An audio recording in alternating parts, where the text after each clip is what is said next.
Hello students, welcome to class 9th SST History. The French Revolution by SJP. Children, in this chapter, on the morning of 14 July 1789, the city of Paris was in a state of alarm. यानी लोगों को एक बहुत तेज झटका लगा। उन्हें जो है एक अफवाह उड़ी हुई मिली। कोई अफवाह उड़ी थी कि जो है फ्रेंच आर्मी का जो रूलर है, मतलब फ्रांस का जो रूलर है, वो जो है आर्मी को जो है सिटीजन्स पर फायर करने के लिए आदेश दे चुका है। इतना सुनते ही 7,000 men and women they gathered in front of the town hall and decided to form people's militia. And finally they broke into number of government buildings in search of arms and ammunition. Finally they entered in Bastille prison because they found hoarded ammunition there, and it was their hope. That's why they entered there and fought with the commander of the Bastille and killed him. Finally they exploded this fortress, and the fragments of this fortress was sold in French market. People wished to keep it as a souvenir. The days that followed saw more rioting both in Paris and France countryside. Why this revolution took place? The major cause was social cause. The French society in 1774 was divided into three states: first stage, second stage and third stage. First stage clergy, second stage nobility and third stage belongs to three categories. That one, big businessmen, merchants, court officials, lawyers. Second portion, peasants and artisans, and third one is small peasants, landless labor servants. Children, the long war, it isolated and it kept the treasury of France isolated. It was totally drained, and finally he was compelled to increase taxes. Along with this, the French society 90% peoples were peasants, 60% of them were nobles and clergy. They had to enjoy privilege by birth. They enjoyed feudal privilege. Nobles को feudal privilege मिला था, यानी वो चाहते थे कि जो है जितने भी पीजेंट्स हैं सब उनके खेतों में काम करें, और उसका वो इंटरेस्ट लेते थे। इन दिस वे चर्च ने भी जो है उनके ऊपर टिथीस टैक्स लगा दिया था। और फाइनली जो टैली टैक्स था, ये भी एक डायरेक्ट टैक्स था जिसे हर किसी को स्टेट को देना पड़ता था। उसके अलावा जैसे टोबैको, सॉल्ट, ये सारे पर भी टैक्स इनको देना पड़ता था। इस तरीके से इनकी एक करेंसी लीवर थी जो कि 1794 में फ्रांस की करेंसी डिसकंटिन्यू हो गई। एंड फाइनली एक एक्टिविटी में आपको दिखाया गया है किस तरीके से एक नोबल मैन स्पाइडर की तरह किसानों को, जो जिन्हें एक फ्लाई की तरह शो किया गया है, उनका एक्सप्लॉयटेशन कैसे करते हैं, उनका शोषण कैसे करते हैं। उसके बाद वहाँ पे स्ट्रगल स्टार्ट हो गया सर्वाइव करने के लिए, क्योंकि फ्रांस में जो है एक जो है वहाँ का हार्वेस्ट जो है वो कोलैप्स कर गया, और फ्रांस में जो है बहुत तेज़ी से फूड ग्रेन्स की शॉर्टेज हो गई, उसकी डिमांड बढ़ गई। इसी को सब्सिस्टेंस क्राइसिस कहा गया, यानी एक ऐसी सिचुएशन जब हमारी मूलभूत आवश्यकताएं खतरे में पड़ जाती हैं। तो ये सब्सिस्टेंस क्राइसिस भी हुआ, और बाद में ग्रोइंग मिडिल क्लास के लोगों ने फ्रांस में इस चेंज का जिम्मा लिया, और बाद में पीजेंट्स एंड वर्कर्स ने जो है इस रिवोल्ट में हिस्सा लिया। और बाकी जो इनके थर्ड स्टेट में जो संपन्न लोग थे, जैसे क्या कहते हैं लॉयर्स, डॉक्टर्स, इंजीनियर्स और स्कॉलर्स, इन लोगों ने जो है फ्रांस में एक चेंज लाने के लिए इन्होंने अपना स्ट्रगल स्टार्ट किया। बहुत सारे फिलोसफर्स थे जैसे John Locke and Jean Jacques Rousseau. इन्होंने 2 ट्रीटीज़ ऑफ गवर्नमेंट एक स्टार्ट किया था लॉकी ने, और इसने जो है जो डिवाइन एंड एब्सोल्यूट राइट का सिद्धांत था उसका जो है इसने विरोध किया। उसने कहा मोनार्ची रूल फ्रांस में नहीं होना चाहिए। एंड रूसो ने जो है एक इस आइडिया को आगे चल के जो है उसने प्रमोट किया, और बाद में जो है एक सोशल कॉन्ट्रैक्ट स्थापित किया। जनता और रिप्रेजेंटेटिव के बीच में एक एग्रीमेंट होना चाहिए। और उसके बाद the spirit of the Laws, ये मॉन्टेस्क्यू ने लिखा था, जिसने जो है बताया कि जो पावर का डिवीज़न है गवर्नमेंट की, वो 3 पार्ट्स में गवर्नमेंट की पावर डिवाइड होनी चाहिए, लेजिस्लेटिव, एग्जीक्यूटिव एंड जुडिशरी में। और फ्रांस के इस विज़न को यूएसए के जब 13 स्टेट्स आज़ाद हुए थे ब्रिटेन से, तो उसने अपने कॉन्स्टिट्यूशन में इसको जगह दिया और उसने जो है इंडिविजुअल राइट्स की गारंटी ली। इस तरीके से ये पॉलिटिकल थिंकर्स जो फ्रांस के थे, उन्होंने जो है यूएसए को एक बहुत बड़ा कंट्रीब्यूशन दिया, बहुत बड़ा योगदान दिया। The ideas of this philosophers were discussed intensively in salons and coffee houses and spread among people through books and newspapers। इस तरीके से क्या हुआ कि जितने भी फ्रांस के पीपल्स थे, उनके जो थिंकर्स थे, फिलोसफर्स थे, उनके आइडियाज़ जगह जगह पे दुकानों पर, चाय की दुकानों पर या नाई की दुकानों पर लोग इसको डिस्कस करते थे, पब्लिक प्लेस पर डिस्कस करते थे, न्यूज़पेपर्स के थ्रू जो है लोगों के पास पहुंचने लगा। बहुत सारे लोग जो स्कॉलर्स थे, वो ज़ोर ज़ोर से चिल्ला करके, जो इलिटरेट लोग होते थे, अनपढ़ लोग होते थे, उनको भी जो है ये अपने आइडियाज़ को उन्होंने इंजेक्ट किया। इस तरीके से फ्रांस में एक बैकग्राउंड तैयार हो गया कि किस तरीके से जो है हम यहाँ स्ट्रगल कर रहे हैं मोनार्ची रूल में, हमें इस मोनार्ची रूल को हमेशा के लिए ख़त्म कर देना है। तो इस तरह से ये फ्रेंच रेवोल्यूशन की बिगिनिंग थी, जिसमें किस तरीके से फिलोसफर्स, थिंकर्स, स्कॉलर्स, इन लोगों ने अपना कंट्रीब्यूशन दिया। Okay children, let us study this chapter word by word.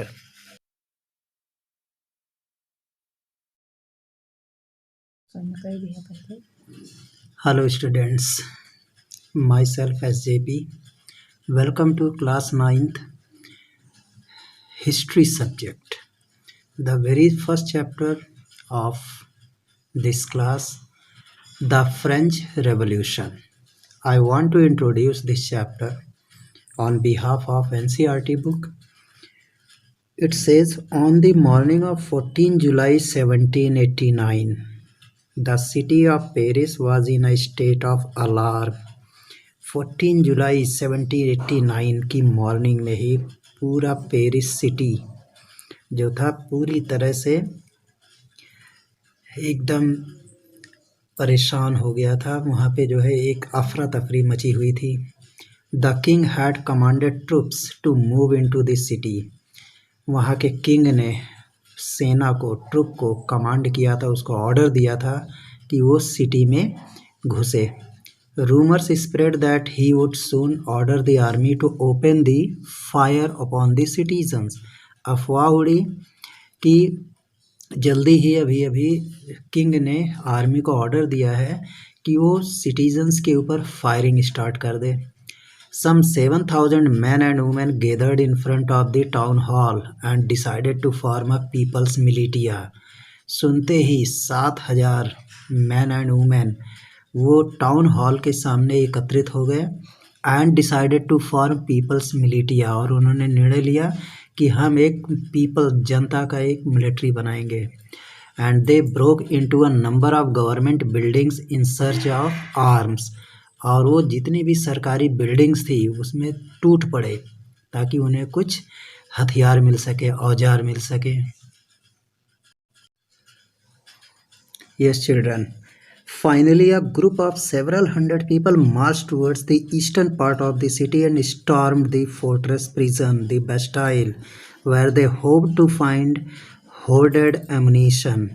अंत में क्या हुआ, कुछ 100 पीपल का एक ग्रुप जो है वो सिटी के पश्चिमी पूर्वी भाग से, ईस्टर्न पार्ट से जो है तूफान की तरह बैस्टाइल प्रिजन के किले में घुसा, जिसका नाम बैस्टाइल प्रिजन था। फोर्ट्रेस थी, वो एक किले के रूप में था। Where they hope to find hoarded ammunition, जहाँ उन्हें उम्मीद थी कि बहुत ढेर सारा उन्हें गोला बारूद और हथियार मिल जाएगा।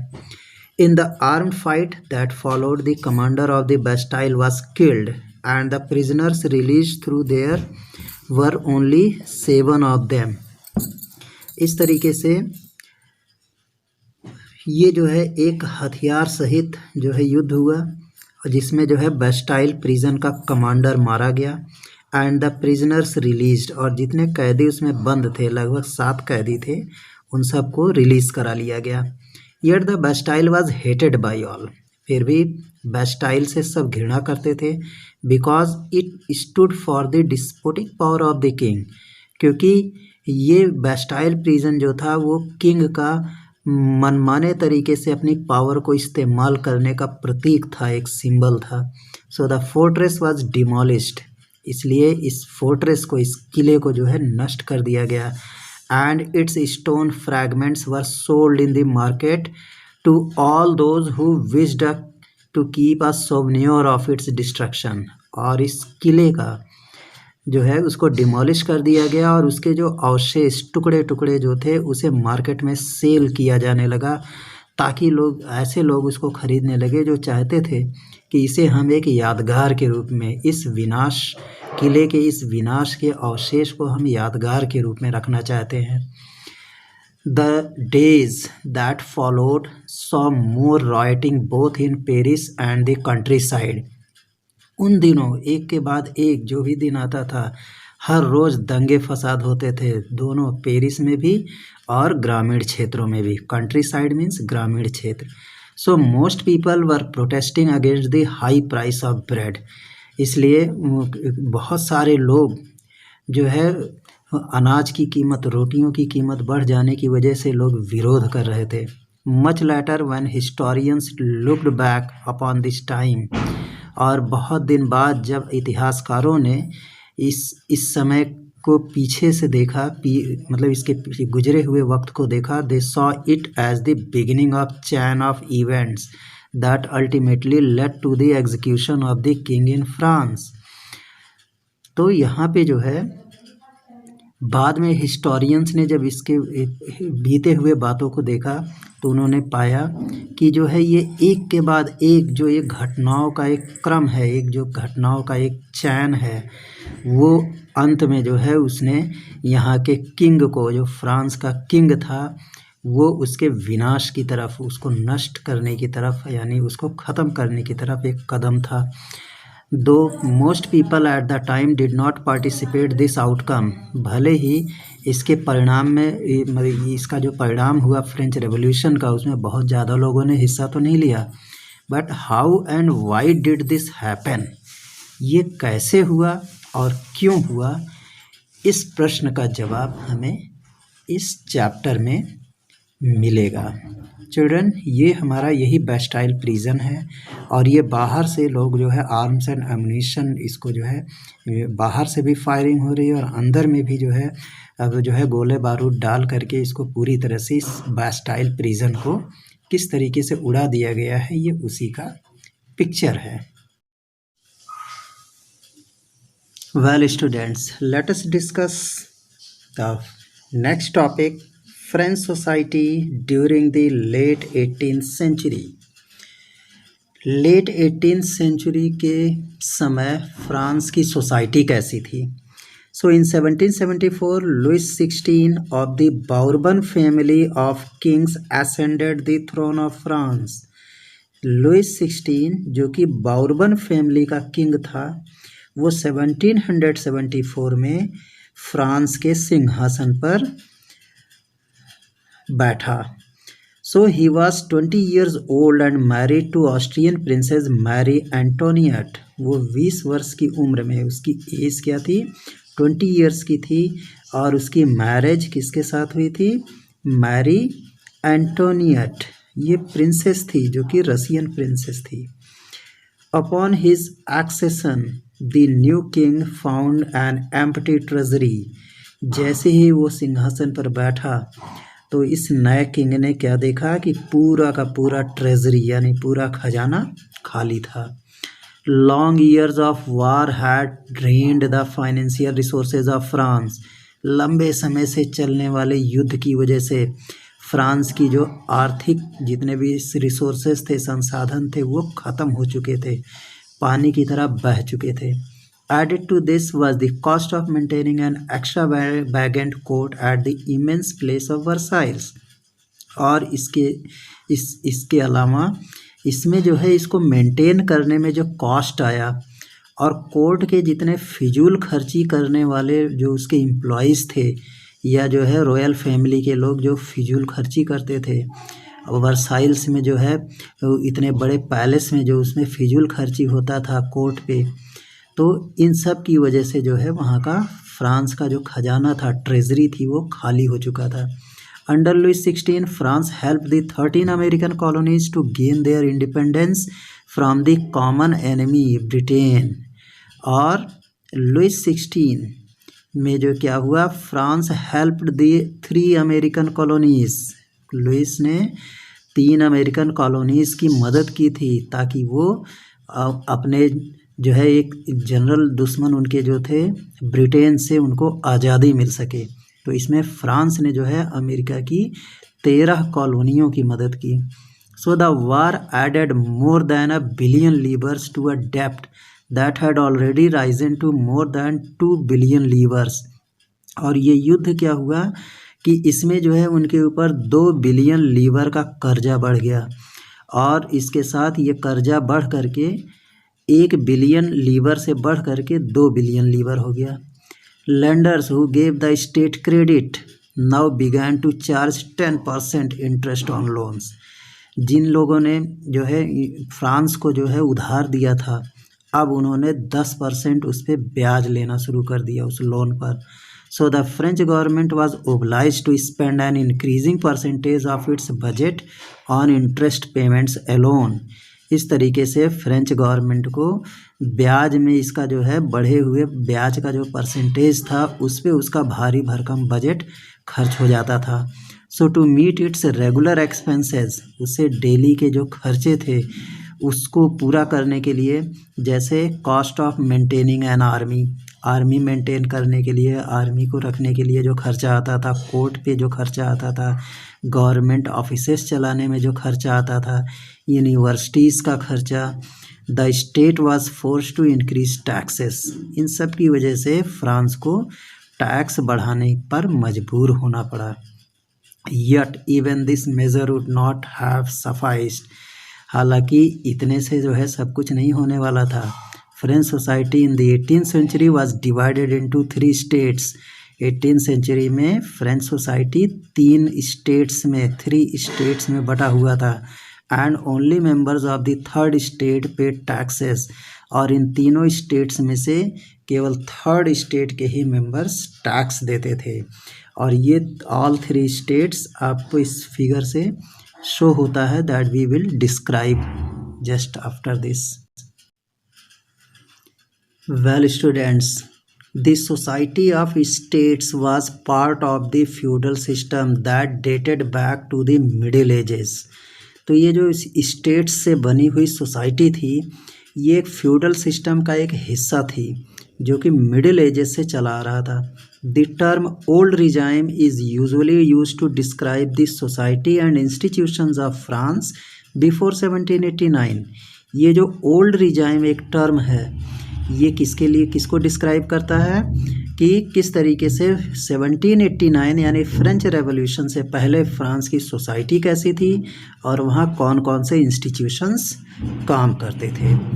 अब अगर हम ये बगल में जो फिगर है, फिगर 2 को देखते हैं, तो it shows how the system of states in French society was organised. किस तरीके से ये फिगर जो है ऑर्गेनाइज हुआ, और इसमें जो है सोसाइटी हमारे किस तरह से।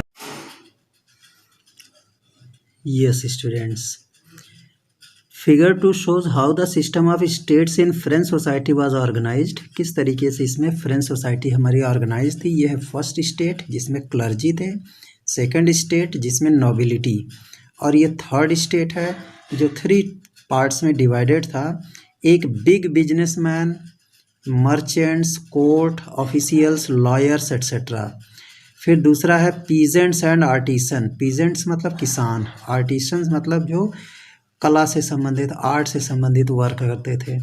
ये है स्मॉल पीजेंट्स, छोटे किसान, लैंडलेस लेबर, और सर्वेंट्स, नौकर। इस तरीके से ये 3 स्टेट्स में सोसाइटी डिवाइडेड थी, और इसमें केवल थर्ड स्टेट के लोग ही टैक्स पे करते थे। इन लोगों को प्रिविलेज बाय बर्थ मिला हुआ था, इनको जन्म सिद्ध जो है लाभ लेने का अधिकार मिला हुआ था। So we can say, however, only a small number of them owned the land they cultivated. इनमें से बहुत कम संख्या में ही लोग थे जिनके पास ज़मीन थी खेती करने के लिए. About 60% of the land was owned by nobles. पूरे पीस ऑफ लैंड का 60% जो है ये नॉबल्स के पास पीस ऑफ लैंड था. ये 60%. In this way and the church and other richer members of the third states. और बाकी का जो ज़मीन था वो चर्च, जो हमारे क्लर्जी लोग थे, उन लोगों के पास था. और फिर जो है उस बाकी थर्ड स्टेट के पास. So the members of the first two states, that is the clergy and nobility. हमारे फर्स्ट स्टेट और सेकंड स्टेट यानी क्लर्जी और नोबिलिटी के जो मेंबर्स थे, ये क्या थे? Enjoyed certain privilege by birth. इनको पैदाइशी कुछ लाभ मिले हुए थे, उसका इंजॉयमेंट करते थे. So the most important of these was exemption from paying taxes. सबसे ज़्यादा इम्पॉर्टेंट इनको इंजॉयमेंट क्या मिलता था कि इन्हें टैक्स देने पर छूट था, कि इनको जो है टैक्स ही नहीं देना पड़ता था. तो यहाँ हम आपको बता सकते हैं कि किस तरीके से इन्हें चारों तरफ से फ़ायदे थे नोबेल्टी एंड क्लर्जी को. So the nobles further enjoyed feudal privilege. और जो नॉबल्स थे इनको फ्यूडल लाभ मिलता था, जो फ्यूडलिज्म वहाँ था. दीज इंक्लूडेड फ्यूडल ड्यूज़. उसमें उनको फ्यूडल ड्यूज़ मिलता था और उन्हें कोई फ्यूडल ड्यूज़ नहीं देना पड़ता था. विच दे एक्सट्रैक्टेड फ्राम द पीजेंट्स. और ये फ्यूडल ड्यूज़ उनको किसानों से मिलता था, किसानों से ये प्राप्त करते थे फ्यूडल ड्यूज़. यानी कि जो उनके खेतों में काम करते थे तो जितना चीज़ उगाते थे उसको सब ला करके उन्हें देना होता था. So peasants were obliged to render services to the lord. इस तरीके से जो हमारे किसान थे वो अपने लॉर्ड को सर्विस से खुश करना पड़ता था. To work in his house and fields. उनको उनके घरों में भी काम करना पड़ता था, खेतों में भी काम करना पड़ता था. To serve in the army और to participate in building roads. उन्हें आर्मी में सर्विस करनी पड़ती थी और बिल्डिंग या रोड बन रहा है तो उसमें भी हिस्सा लेना पड़ता था. Yes students, the church to extracted its share of taxes called tithes from the peasants. जो चर्च के लोग थे वो भी किसानों से जो है टिथीज टैक्स लेते थे. टिथीज भी एक तरह का टैक्स था जिसको अभी हम इकट्ठा डिस्कस करते हैं. And finally all members of the third state had to pay taxes to the state. और थर्ड मेंबर के जितने भी मेंबर्स, थर्ड स्टेट के जितने भी मेंबर्स थे सबको टैक्स देना पड़ता था.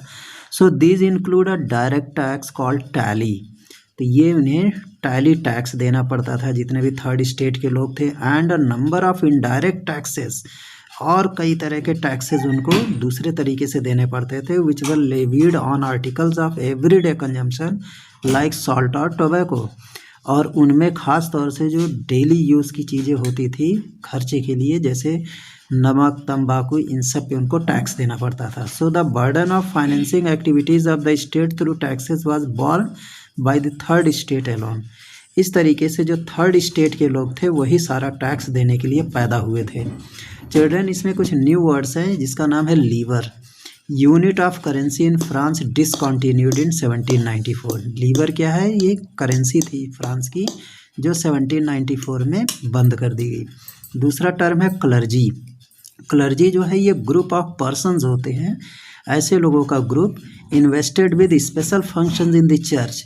जब चर्च में कोई स्पेशल फंक्शन होता था, जैसे रिंग सेरेमनी है, मैरिज है, ईस्टर है, क्रिसमस है, तो उसमें ये लोग लगे रहते थे इन कामों में. ऐसे लोगों को क्लर्जी कहा गया.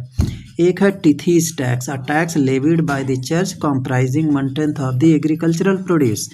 टिथीज टैक्स एक ऐसा टैक्स था जो थर्ड जो है स्टेट वालों को चर्च में देना पड़ता था और उनकी खेती का 1/10वां हिस्सा. फिर एक है taille tax, tax to be paid directly to the state. Taille tax जो था ये डायरेक्ट स्टेट को यानी किंग को जो है पेमेंट करना पड़ता था.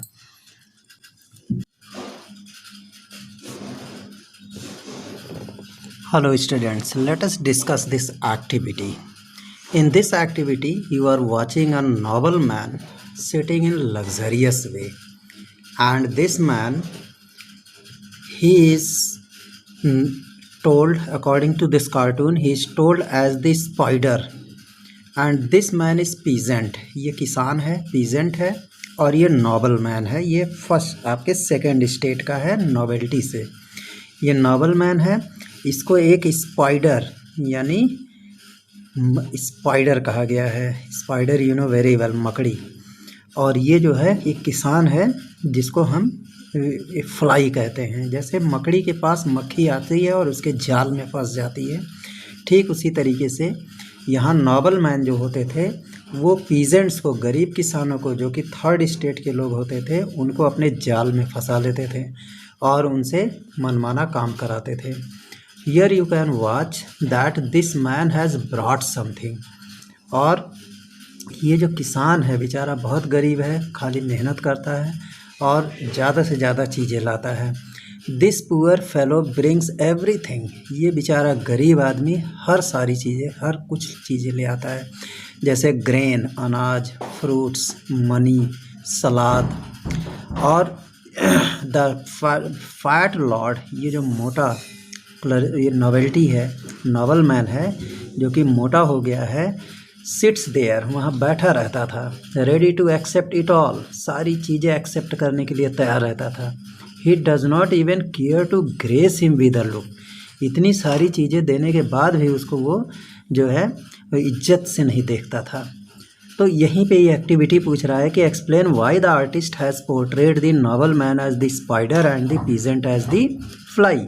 यानी ये नोबल मैन को किस तरीके से जो है आर्टिस्ट ने एक जो है स्पाइडर, एक जो है मकड़ी की तरह इसको जो है मतलब किस तरह से पेंट किया है, और इस पीजेंट को एक मक्खी की तरह, जिस तरीके से एक मकड़ी अपने चारों तरफ ऐसे जाल बना लेती है, और ये जो पीजेंट है, ये किसान है, ये एक मक्खी की तरह है और इसके जाल में फंस जाता है और अपना सब कुछ सरेंडर कर देता, सारी चीज़ें इसे दे देता है।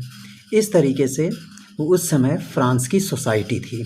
यानी फ्रांस में जो नोवेल्टी थे, इनको प्रिविलेज बाय बर्थ मिला हुआ था और ये सेकंड स्टेट से बिलोंग करते थे और इनके पास बहुत कुछ होता था। दे वर लैंडलॉर्ड्स, बड़े बड़े ज़मींदार होते थे ये, और ये जो पीजेंट्स होते थे उनको इनके लैंड्स पर काम करना होता था।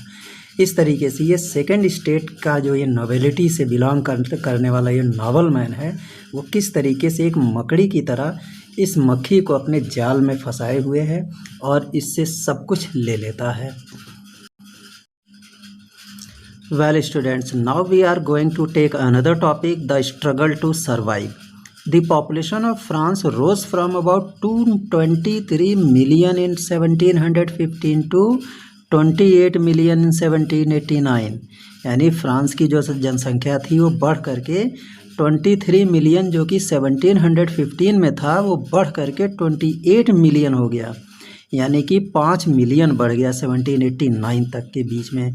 यानी कि ये जो है पूरा का पूरा आपका जो है 74 ईयर में इसकी पॉपुलेशन 5 मिलियन बढ़ गई। This led to a rapid increase in the demand for food grains. और पॉपुलेशन बढ़ जाने की वजह से उनकी मांगें, अनाज की मांग बढ़ गई, अनाज कम पड़ने लगा, अब ज़्यादा से ज़्यादा लोगों को अब अनाज चाहिए। So production of grains could not keep pace with the demand. उनकी जो डिमांड थी, उनकी जो मांग थी, उसके हिसाब से वहाँ पे जो है खेती में जो है फसल नहीं उग पाता था, प्रोडक्शन नहीं हो पाता था। So the price of bread which was the staple diet of the majority rose rapidly. इसलिए जो रोटी की कीमत थी, जो कि अधिक से अधिक संख्या में लोगों के लिए जो है एक बहुत ही मूल आहार था, उसका कीमत बहुत तेज़ी से बढ़ा। So most workers were employed as labourers in workshops. बहुत से वर्कर्स जो है उस समय जो है वर्कशॉप में लेबर के रूप में काम करते थे, जिनकी वेजेस यानी जिनकी मजदूरी फिक्स थी। But wages did not keep pace with the rise in prices. लेकिन कीमत तो बढ़ गया लेकिन उनकी मजदूरी नहीं बढ़ी। So the gap between the poor and rich widened. इसलिए अमीर और गरीब के बीच में जो गैप था वो चौड़ा होता चला गया। Things became worse whenever drought or hail reduced the harvest. और चीज़ें जो है बहुत ही बुरी होती चली गई और वहाँ पे जो है जो ओले पड़े, वहाँ जो है ओले पड़ने की वजह से वहाँ की फसल भी जो है कम हो गई, चौपट हो गई। So this led to a subsistence crisis.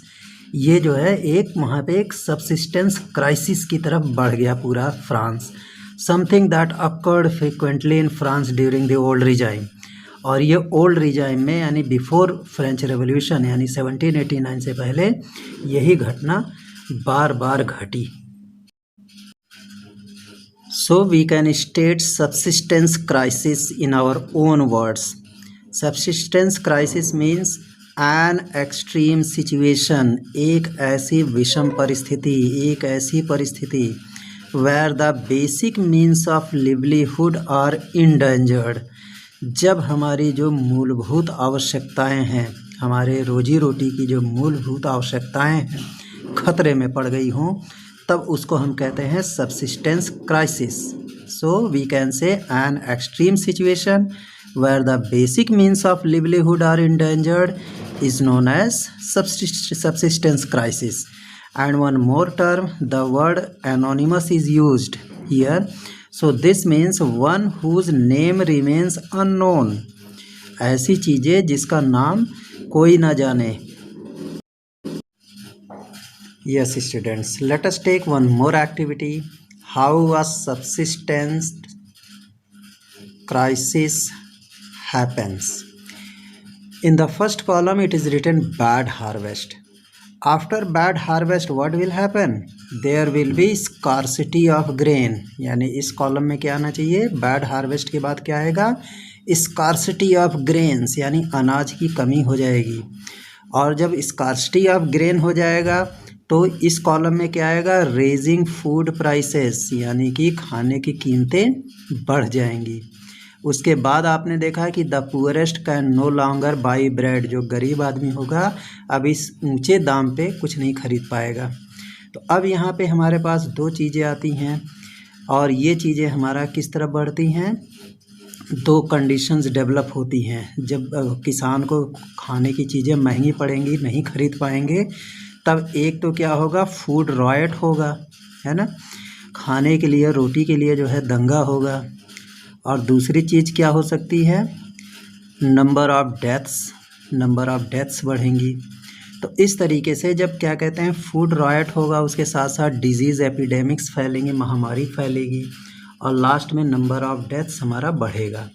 और यहाँ जो है इसमें है वीकर बॉडीज़, जब वो नहीं खाना पाएंगे तो वीकर बॉडीज़ हो जाएंगे, तो उससे भी नंबर ऑफ डेथ्स बढ़ेंगे। इस तरीके से ये एक्टिविटी हमारी the course of subsistence crisis takes place, यानी बैड हार्वेस्ट की वजह से क्या होगा? ग्रेन की स्कार्सिटी हो जाएगी, स्कार्सिटी ऑफ ग्रेन की वजह से क्या होगा? राइजिंग फूड प्राइसेस की वजह से क्या होगा? The poorest can no longer buy bread, और जब poorest can no longer buy breads तो उससे क्या होगा कि सबसे ज़्यादा जो है वीकर बॉडीज़ होंगी। एक में आएगा वीकर बॉडीज़, ठीक, और दूसरे में क्या होगा कि जो है हमारे फूड रॉयट्स बढ़ेंगे। तो इस तरीके से जो है अब जो है जब वीकर बॉडी होगी तो हमारे महामारी फैलेगी, और महामारी फैलने से हमारे क्या होगा? नंबर ऑफ डेथ्स हमारे इंक्रीज़ करेंगे।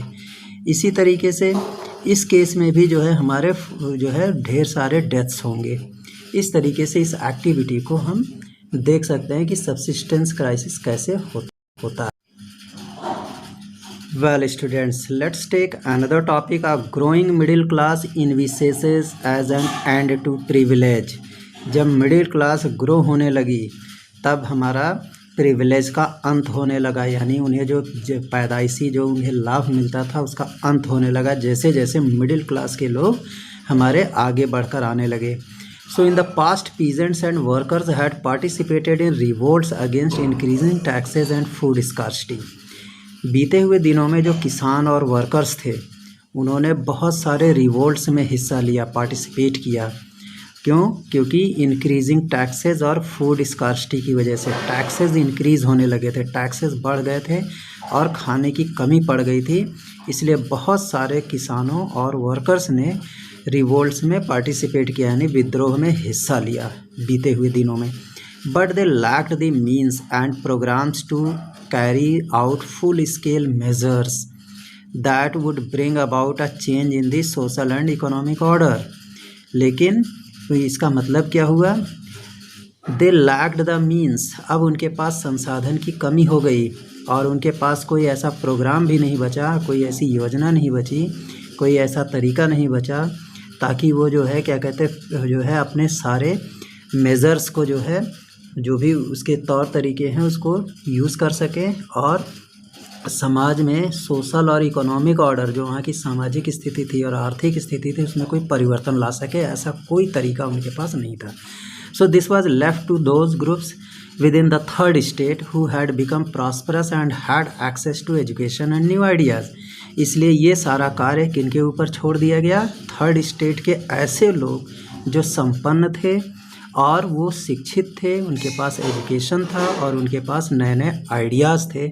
ऐसे लोगों के जिम्मे ये सारा सोशल एंड इकोनॉमिक ऑर्डर को चेंज करने का रिस्पॉन्सिबिलिटी मिली, उसकी जिम्मेदारी मिली।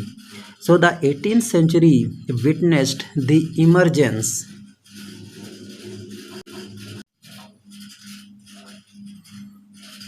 Yes students, the 18th century witnessed the emergence of social groups। 18वीं शताब्दी ने इस बात की गवाही दी, वो इसका गवाह था कि उस समय बहुत सारे सोशल ग्रुप्स, सामाजिक ग्रुप और जिनको हमने मिडिल क्लास का नाम दिया था, हु अर्न देयर वेल्थ, जिन्होंने बहुत संपत्ति अर्जित की थी, through an expanding overseas trade, उन्होंने समुद्री यात्रा के दौरान समुद्री व्यापार करके उन्होंने बहुत धन कमाया था और उसका विस्तार किया था। And from the manufacture of goods, कुछ लोगों ने सामानों की मैन्युफैक्चरिंग की थी, जैसे वूलन एंड सिल्क टेक्सटाइल्स, कुछ लोग वूलन और सिल्क टेक्सटाइल्स की मैन्युफैक्चरिंग करते थे। That were either exported or brought by richer members of society, और ये सारी चीज़ें वूलन एंड सिल्क टेक्सटाइल्स ये लोग एक्सपोर्ट करते थे, विदेशों में सप्लाई करते थे या ख़रीदते थे अमीर जो है मेंबर्स, सोसाइटी के मेंबर से। So in addition to merchants and manufacturers, the third state included professions such as administrative officials. तो मर्चेंट्स के अलावा व्यापारियों और मैन्युफैक्चरर्स, जो हमारे मैन्युफैक्चरर थे, निर्माता लोग थे, और जो थर्ड स्टेट के लोग जो उनमें प्रोफेशनल जैसे डॉक्टर, इंजीनियर्स, लॉयर्स, वकील, एडमिनिस्ट्रेटिव ऑफिशियल्स, इन सब लोग ने मिलकर इसमें काम किया। So all of these were educated and believed that no group of society should be privileged by birth. इन ये सब के सब क्या थे, शिक्षित थे और इन्होंने इस बात पे विश्वास दिखाया कि जो है सोसाइटी में किसी को भी जन्म से जो है अधिकार नहीं मिलना चाहिए, जन्म से कोई लाभ नहीं मिलना चाहिए। Rather a person social position must depend on his merit.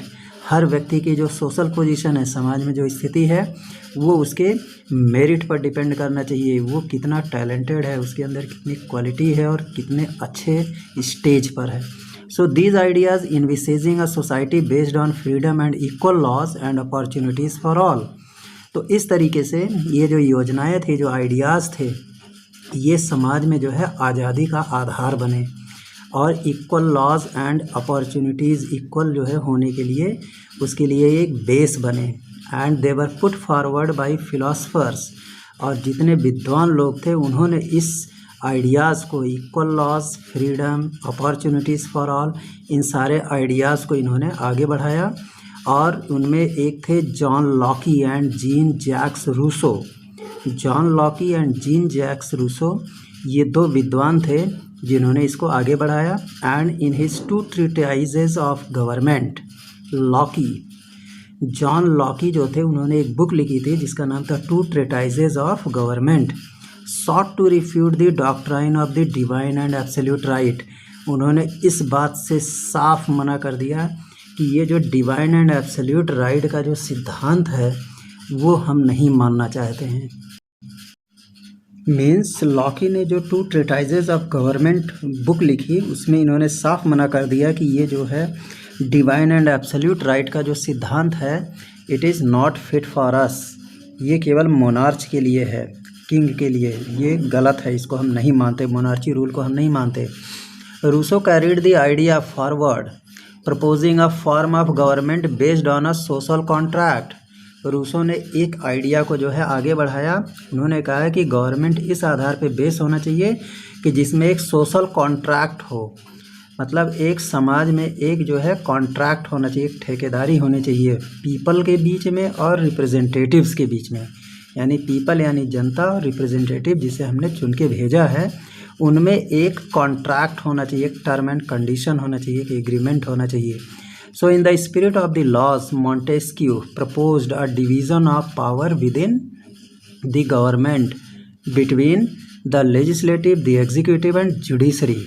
तो मॉन्टेस्क्यू ने अपनी बुक में the spirit of the laws was written by Montesquieu, उन्होंने जो है पावर का जो डिवीज़न है गवर्नमेंट में, गवर्नमेंट के पावर का जो डिवीज़न है उन्होंने 3 पार्ट में किया। उन्होंने कहा गवर्नमेंट का पावर लेजिस्लेटिव, एग्जीक्यूटिव और जुडिशरी में बंटना चाहिए। This model of government was put into force in the USA after the 13th colonies declared there independence from Britain. जब यूएसए ने अपनी 13 कॉलोनियों को ब्रिटेन से आज़ाद करा लिया था, तब उनके गवर्नमेंट का भी यही मॉडल था और वहाँ यूएसए में भी जो है गवर्नमेंट की पावर लेजिस्लेटिव, एग्जीक्यूटिव और जुडिशरी में बट गई थी। So the American constitutions and it's guarantee of individual rights was an important example for political thinkers in France.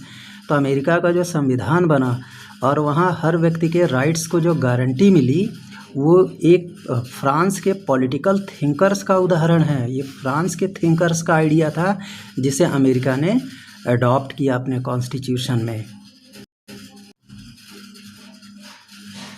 Well students, the ideas of these philosophers were discussed intensively in salons and coffee houses and spread among people through books and newspapers. इस तरीके से ये जो हमारे विद्वान थे, उनके जो ये विचार थे, आइडियाज़ थे, वो अक्सर जो है सैलॉन्स में जहाँ नाई वगैरह बाल काटते थे वहाँ लोग डिस्कस करते थे इनके विचारों को। कॉफ़ी हाउसेस जहाँ लोग चाय पीने बैठते थे वहाँ इसको डिस्कस करते थे। और ये ज़्यादातर जो है बुक्स वगैरह के ज़रिए काफ़ी ज़्यादा फैला और न्यूज़पेपर्स के ज़रिए भी काफ़ी ज़्यादा फैला। These were frequently read aloud in groups for benefit of those who could not read and write. और ये ख़ास तौर से ऐसे लोगों में भी फैला, उन्हें ज़ोर ज़ोर से बोल बोल करके बताया गया और सुन सुन करके लोगों के अंदर जो है ये सारी बातें पहुंची जो लोग लिख पढ़ नहीं सकते थे, ऐसे लोग भी जो है इसको जान गए। So the news that Louis 16 planned to impose further taxes to be able to meet the expenses of the state generated anger and protest against the system of privilege. इस तरीके से ये जो समाचार लुई 16 की योजना का कि टैक्स और बढ़ने वाला है और जो है उन्हें अपनी खर्चे से निपटने के लिए जो है स्टेट ने जो है मतलब जो है काफ़ी लोग क्रोधित हो गए और इसके लिए फिर से जो है उन्होंने आंदोलन करना शुरू कर दिया। Well students, let's discuss a source from where some information came, that is accounts of lived experiences in the old regime. Old regime के समय लोगों की ज़िंदगी कैसी थी, उनके अनुभव कैसे थे, उसका लेखा जोखा इसमें दिखाया गया है। जैसे जॉर्ज डैंटन, एक आदमी था जिसका नाम था George Danton, who later became active in revolutionary politics, जो राजनीति में बाद में एक एक्टिव रेवोल्यूशनरी बना, पॉलिटिक्स में एक क्रांतिकारी बना। तो बहुत ही उसने क्या लिखा, रोट टू अ फ्रेंड, अपने दोस्त को लिखा 1793 में कि looking back upon the time when he had just completed his studies. उसने कहा जैसे ही उसने अपनी पढ़ाई समाप्त की थी तो उसके बारे में जो है उसके कुछ विचार थे। उसने कहा I was educated in residential college of Plessis. उसने कहा मैं प्लेसिस के रेजिडेंशियल कॉलेज से शिक्षा मैंने प्राप्त की थी। There I was in the company of important man, वहाँ मैं बहुत महत्वपूर्ण लोगों के साथ में रहा। वंस माई स्टडीज़ एंडेड, जब मेरी पढ़ाई समाप्त हुई, I was left with nothing, मेरे पास कुछ भी नहीं बचा। I started looking for post, कह रहा है कि मैं किसी पोस्ट के लिए, नौकरी के लिए ट्राई करने लगा। It was impossible to find one that law courts in Paris, Paris के जो कोर्ट है उसमें जो है मुझे एकदम असंभव महसूस होने लगा नौकरी पाना। So the choice of a career in the army was not open to me. उसने कहा कि आर्मी में भी मेरे लिए कैरियर का कोई चॉइस नहीं बचा था, मेरे लिए कोई मौका नहीं था। As I was not a noble by birth, क्योंकि मैं जो है नॉबेल्टी में नहीं पैदा हुआ था या क्लर्जी में नहीं पैदा हुआ था। Not did I have a patron, और ना ही मैं किसी क्लर्जी का हिस्सा था। So the church too could not offer me refuge, उसने कहा कि चर्च भी मुझे नौकरी देने से मना कर दिया। So I could not buy an office, इसलिए वो कोई ऑफिस भी नहीं खरीद सकता था। As I did not possess a sou, उसने कहा कि उसके पास कोई एक राइट होता था, साउ वहाँ पे उसी को ऑफिस मिलता था। So my old friends turn their backs to me, कह रहा है कि मेरे जितने भी पुराने मित्र थे उन्होंने मुझे पीठ दिखा दिया। Turn their backs to me means they showed their back to me. The system had provided us with an education without however offering a field where our talents could be utilized, और the system had followed us with an education, उसने कहा कि हमने जिस system से education प्राप्त किया, without however offering a field where our talents could be utilized, लेकिन हमें एक ऐसा कोई फील्ड नहीं मिला जहाँ पे अपने टैलेंट को इस्तेमाल कर सके, उसने ऐसा कोई फील्ड हमारे लिए नहीं दिया। सेकंड था एक English man Arthur young traveled through France during the year from 1787 to 1789 and wrote detailed descriptions of his journey। ये इंग्लिश मैन जिसका नाम आर्थर यंग था, उसने फ्रांस की पूरी यात्रा की 1787 से 1789, यानी 2 साल के भीतर उसने पूरे फ्रांस की यात्रा की और उसने जो है इस अपनी जर्नी का जो है वर्णन लिखा। ही often commented on what he saw, उसने जितनी चीज़ें देखी उन सब पे कमेंट किया, टिप्पणी की। He who decides to be served and waited upon by slaves, उसने कहा कि वो व्यक्ति जो एक स्लेव की तरह काम करता है या जो उसे स्लेव बनाता है, ill treated slaves at that, और उन सारे स्लेव्स के साथ जो है बहुत बुरा बर्ताव किया जाता था। Slaves means Ghulam. must be fully aware that by doing so he is placing his property and his life in situation where he is very different from that he would be in। तो यहाँ पे ये कह रहा है कि जो है वो अपनी सारी प्रॉपर्टी उसके हाथ में, अपने जीवन का सारी सिचुएशंस को उसके हाथ में दे देता है और मतलब जो है उसके बाद भी उससे अलग तरीके से व्यवहार किया जाता है। Had he chosen the services of free and well treated man, वो तो एक फ्री और वेल ट्रीटेड मैन की भी सर्विस चूज़ कर सकता था।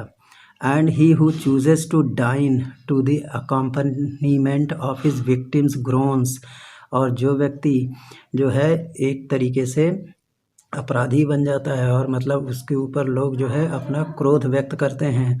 Should not complain if during a riot his daughter gets kidnapped और his sons throat is slit, तो ऐसे व्यक्ति को जो है क्या कंप्लेन करेगा जिसकी राइट में जिसके डॉटर्स मर जाती हैं या जिसके बच्चे जो है किडनैप कर लिए जाते हैं या जिनका गला काट दिया जाता है।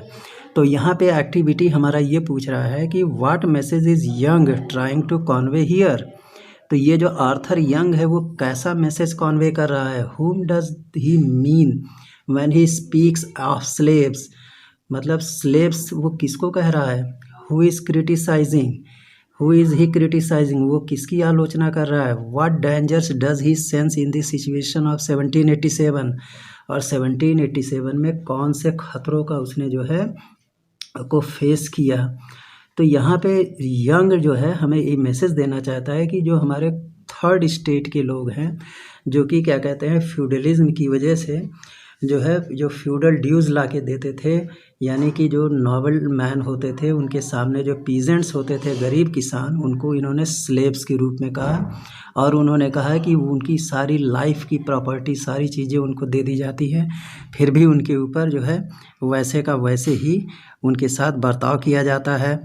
और ये जो है उस सिस्टम को क्रिटिसाइज़ कर रहा है जो वहाँ पे सोशल ऑर्डर था जो वहाँ पे फर्स्ट और सेकंड स्टेज को जो है प्रिविलेज बाय बर्थ मिला था और कॉमन जो स्टेज था थर्ड स्टेज था उनको जो है पूरी तरीके से सारे टैक्सेस देने पड़ते थे और सारे काम करने पड़ते थे। So it was a danger in situation because in case of riot and other things they could not get any type of protection.